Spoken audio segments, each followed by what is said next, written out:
किसी देश में बहुत ही न्यायप्रिय राजा था। वह अपनी प्रजा के हितों की रक्षा करना भली भांति जानता था।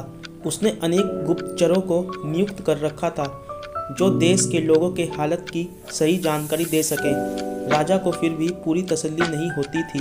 वह अक्सर शाम को भेष बदलकर लोगों की स्थिति का पता लगाने निकल जाता, फिर देर रात्रि तक महल वापस लौटता था।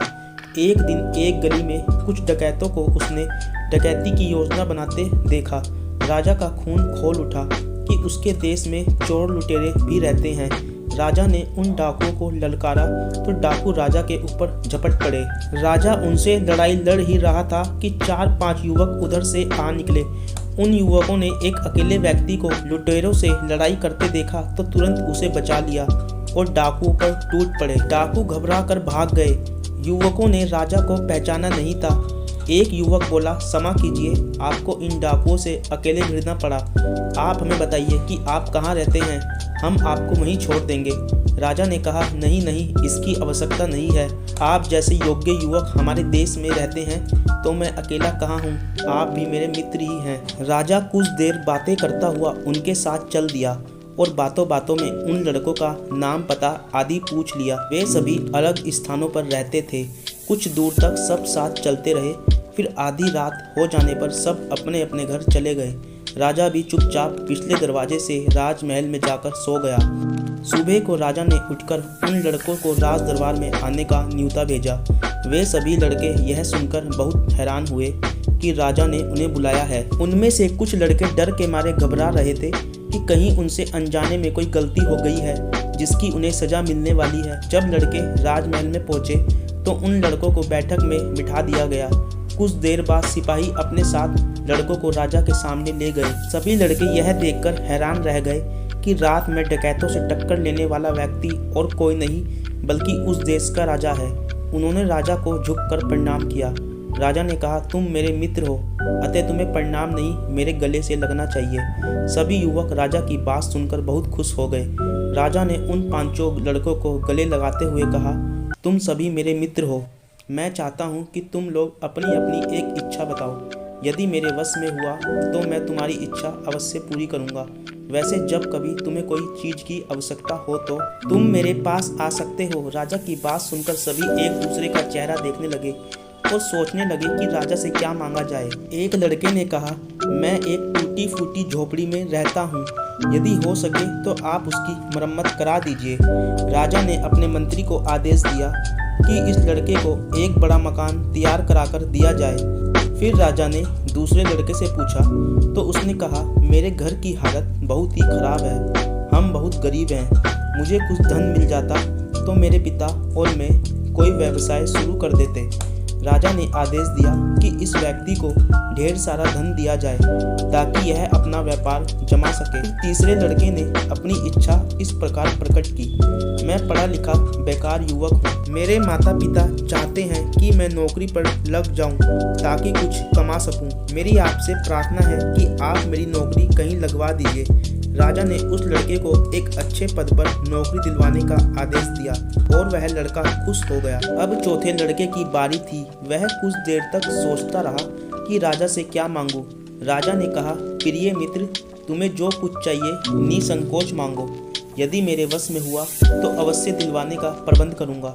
तब वह लड़का बोला, महाराज, मैं जानता हूँ कि आप मेरी सभी इच्छाएं पूरी कर सकते हैं। मेरा घर यहाँ से 30 कोस दूर है और मुझे कच्ची व ऊबड़ खाबड़ सड़क से होकर घर पहुँचना पड़ता है। यदि हो सके तो मेरे घर तक जाने वाली सड़क को पक्का करा दीजिए। राजा ने अपने सिपाहियों व कर्मचारियों को आदेश दिया कि इस युवक के घर के आसपास तक सभी सड़कें पक्की बनवा दी जाए। चारों लड़के खुश थे कि उनकी इच्छा जल्दी ही पूरी होने वाली है।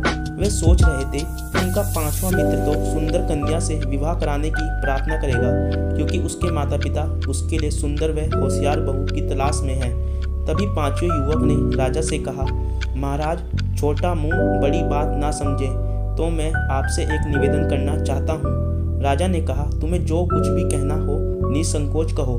इस पर युवक ने कहा, महाराज, मैं चाहता हूँ कि आप वर्ष में एक बार मेरे घर अतिथि बनकर आए। चारों लड़के अपने मित्र की ओर अजीब सी नज़रों से देखने लगे कि उनके मित्र ने मांगा भी तो क्या मांगा।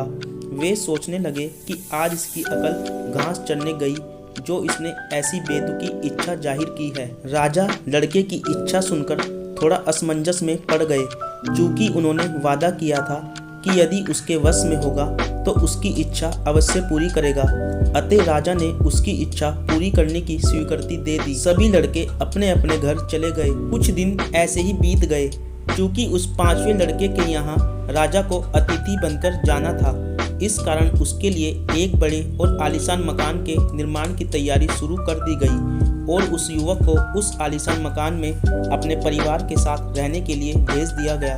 फिर उस लड़के के घर के कामों के लिए अलग अलग नौकर चाकरों का प्रबंध किया गया, ताकि जब राजा वहां रहने जाएं तो उन्हें किसी प्रकार की असुविधा ना हो। अब उसके इतने सारे खर्च इतनी आसानी से नहीं चल सकते थे। इस कारण उसके लिए राजकोष से एक बड़ी धनराशि नियमित रूप से भिजवाने का इंतजाम कर दिया गया। उसके घर राजा को अतिथि बनकर जाना था और राजा ऊंची नीची और ऊबड़ खाबड़ सड़कों से यात्रा नहीं कर सकता था। इसीलिए उस युवक के मकान तक चारों ओर से नई सड़कों का निर्माण किया गया। वह लड़का बहुत खुश था कि उसे अपने मित्रों से कहीं अधिक मिल चुका था। तभी राजा को पता लगा कि वह युवक कोई छोटा मोटा काम करता है। वह राजा की शान के खिलाफ था कि वह किसी छोटे आदमी के घर मेहमान बनकर जाए, वह भी 24 घंटे यानी रात्रि तक के लिए। राजा ने आदेश दिया कि उस लड़के को राज दरबार में अच्छे पद पर नियुक्त किया जाए। लड़के को मुख्य राज दरबारी की नौकरी भी दे दी गई। अब राजा का उस लड़के के यहाँ जाने का दिन निश्चित हो गया। लेकिन एक समस्या फिर भी आ रही थी। शाही कानूनों के अनुसार राजा किसी अजनबी लड़के के यहाँ मेहमान बनकर नहीं जा सकता था। राजा ने अपनी मंत्री से सलाह की। मंत्री ने बताया कि वह लड़का बहुत ही होनहार व बुद्धिमान है, क्यों ना इसका विवाह अपनी पुत्री से करा दिया जाए। राजा को बात जच गई और राजा ने उस लड़के के यहाँ सूचना भिजवाई कि वह अपनी पुत्री का विवाह उस लड़के से करना चाहता है। वह लड़का खुशी से फूला नहीं समाया। कुछ ही दिनों में उस लड़के का राजकुमारी से विवाह हो गया। अब राजा उस लड़के के यहाँ हर वर्ष एक दिन के लिए मेहमान बनकर जाने लगा, क्योंकि अब वह लड़का अजनबी नहीं बल्कि उनका दामाद बन गया। राजा अपने दामाद की बुद्धिमत्ता से बेहद खुश था कि उस लड़के ने देखने में छोटी सी चीज मांगकर इतनी बड़ी चीज मांग ली थी।